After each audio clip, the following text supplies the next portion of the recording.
Well, New Zealand is, as it says up here, about to get its very own electric avenue.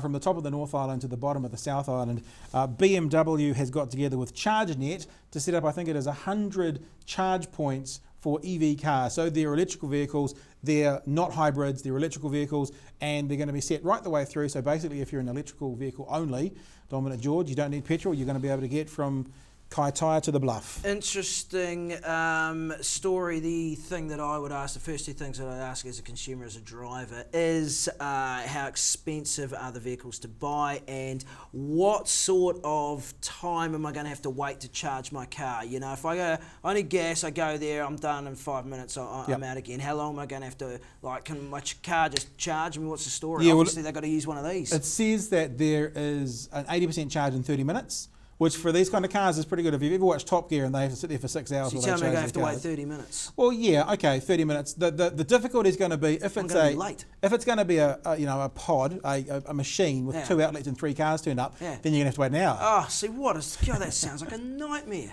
I wouldn't go anywhere near it. Well, interestingly enough, this seems to have been put together by 2 businesses, and the government seems pretty chuffed that they've had nothing to do with it. You know, typical kind of right-leaning governments like, nothing to do with the government, let business look after this business. And so Simon Bridges, who's in charge of this area, has said this.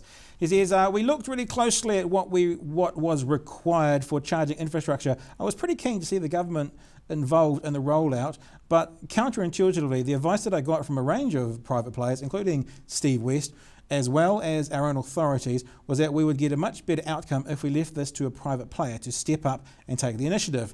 He goes on to finish off by saying, but here's the challenge. From a really good start, more New Zealanders now need to consider buying EVs, which is what you're saying, Dom, to match the infrastructure.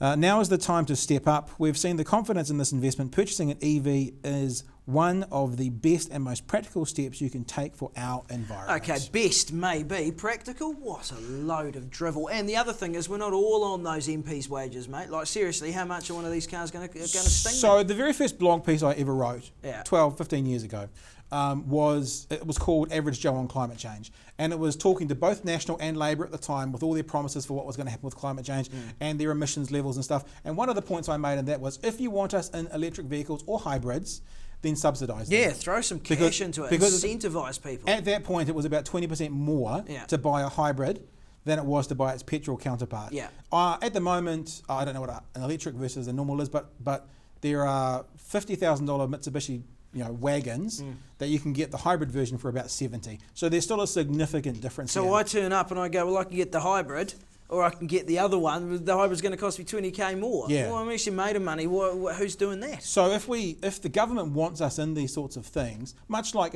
if you want fibre, you don't pay for the installation right now, right? It's there. Yeah. It works that way. They set it up for you and you get fibre. Exactly. If you want us in an electric car or a hybrid car, there should be some kind of subsidy along the way to encourage people. And at the moment, there's only 2,000 cars registered that are purely EV. They want 64,000 in 5 years.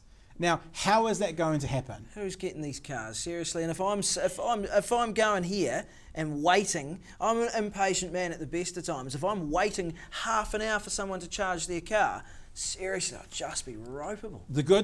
I would be very interested in an electric car for around town.